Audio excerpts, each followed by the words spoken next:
Thank you very much. I'm glad to follow Mr. Azera. I work with him frequently here.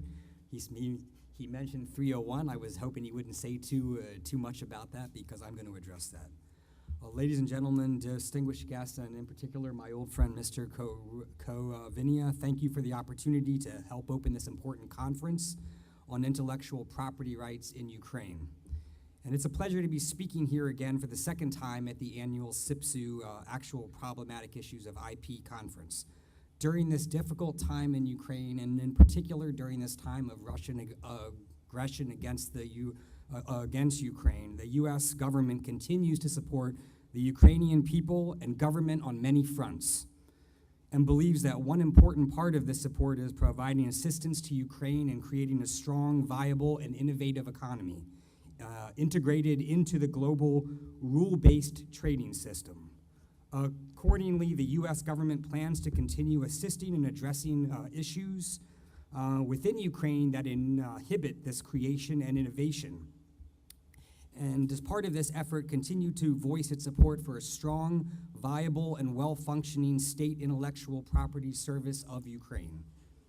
At independence, Ukraine inherited a Soviet-based economic system fundamentally based on using cheap energy to create commodity products, like steel and chemical products.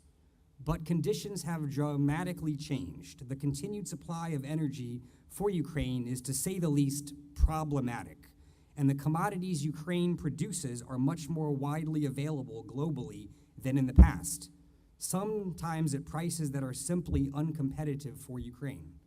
The producers of resource-intensive or commodity products still have their place, but relying solely thereon is a hard path to growth. Economic expansion is more often driven by the innovators, the experimenters, and those who devote their lives to creating something new. The US and Europe and other modern technological societies transitioned over time from a predominantly agricultural-based economy to a predominantly industrial-based economy, and finally to a predominantly knowledge-based economy. And our experience has shown that one crucial pillar of a knowledge-based economy is a strong, robust rule of law environment, providing strong and reliable protection and enforcement of intellectual property. Ukraine is now at a point in time where it must decide whether it is desirous and willing to undergo the transition to a knowledge-based economy and carry out the requisite reformation of its legal system, including intellectual property law. The experience of the U.S. illustrates that although the periods of transition were difficult for some, the temporary pain was necessary and worthwhile to achieve long-term success. With the many talented engineers, scientists, and technical experts in this country, Ukraine clearly has the intellectual talent to compete in a knowledge-based economy. But with such talent, why hasn't Ukraine developed into a center of innovation? Why are there so few companies founded in Ukraine that can take advantage of the many programmers and other knowledge workers that graduate from Ukrainian universities? Why do so many Ukrainian programmers strive to emigrate or to work as outsourced workers for foreign-based companies like US companies? Why are there so few Ukrainian films and so little Ukrainian music produced commercially every year? Why has the brain drain continued for so long in Ukraine? Many believe that a significant factor in this continuing brain drain and Ukraine's suppressed growth in knowledge-based sectors is the lack of adequate intellectual property protection. Why invest in the creation of a knowledge-based product like software if pirators can copy and profit from it with impunity? Why work hard to create a movie or a piece of music if pirators can simply upload the content to their websites and sell profitable advertising based on the free dissemination of same without any recompense to the creators and rights holders, which frequently happens in Ukraine and which is a base for many pirate sites? And it can take hundreds or thousands of hours to create such products, a big investment in both time and money. And in the current legal environment in Ukraine, it simply makes no economic sense to make such investments. Rather, many artists, inventors, and creators of such products simply choose to emigrate, or more sadly, to give up their dreams and pursue another line of work. This begs the question as to what path is more important to the people and government of Ukraine: enabling the pirators to continue profiting at the expense of others with no tangible return to society, other than a free movie, music, or software download, or protection of the intellectual property based on global standards that leads to investment in the creation of knowledge-based products, a resultant transition to a knowledge-based economic sector, and eventual higher standards of living for the Ukrainian people. Do not be confused. The two paths cannot mutually exist. Unfortunately, since the designation of Ukraine as a priority foreign country by the Office of the United States Trade Representative in 2013 Special 301 report, the major IPR issues mentioned therein remain relatively unchanged. In particular, the royalty collecting society environment remains in disarray, and an unfair, non-transparent administration of the system for collecting societies, which are responsible for collecting and distributing royalties to U.S. and Ukrainian creators and rights holders, remains in existence. A significant proportion of Ukrainian government computers still use pirated software. There has been no procurement of government software licenses, and purchases of computers with unlicensed software have continued. And lastly, Ukrainian internet pirate sites, of which there are many, continue to distribute other people's products for their own profit without fear of enforcement actions against them.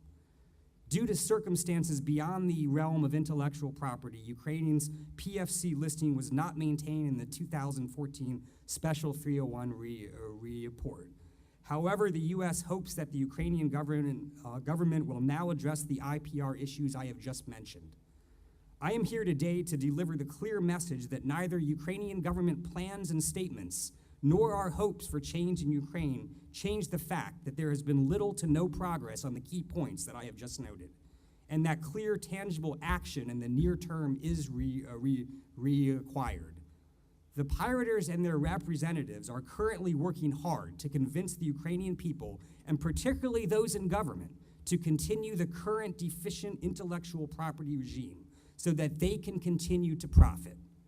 They continue to put forth the same tired old arguments and urge continuation of working groups to discuss the issues before any action is taken, simply to avoid actual reformation of the law. But make no mistake, their true motive is only their immediate profit. They care nothing for the future prosperity of Ukraine. Those who do must stand on the side of protecting intellectual property rights.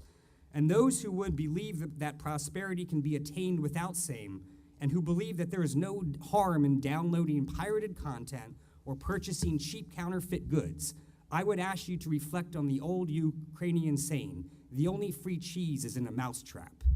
Further, some say that the United States cares only about IPR developments in Ukraine due to the impact on the companies that lose money due to the lack of IPR protection in Ukraine. Although those losses are important to us, we also believe deeply that it is in both America's and Ukraine's interest to see an independent, prosperous, and irreversibly democratic Ukraine develop, not under the control of their neighbors. A Ukraine that is modernizing as a European state. Ongoing developments have only served to emphasize the importance of this modernization. Intellectual property rights protection is a fundamental element of the prosperity that stands as part of this vision. This past year has seen monumental changes happen within Ukraine, one of the most notable being the signing of the EU Association Agreement.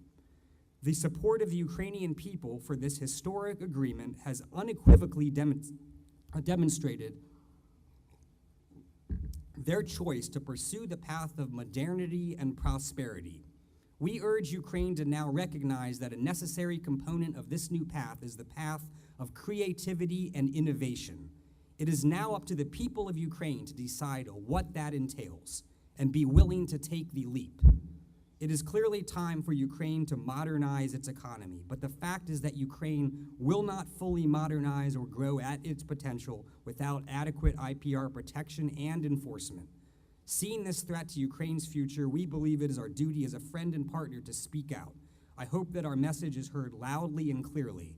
And something that is not in this speech, I want to add that the U.S. government stands with Ukraine in this time of Russian aggression against the territorial integrity of Ukraine. Thank you for your attention.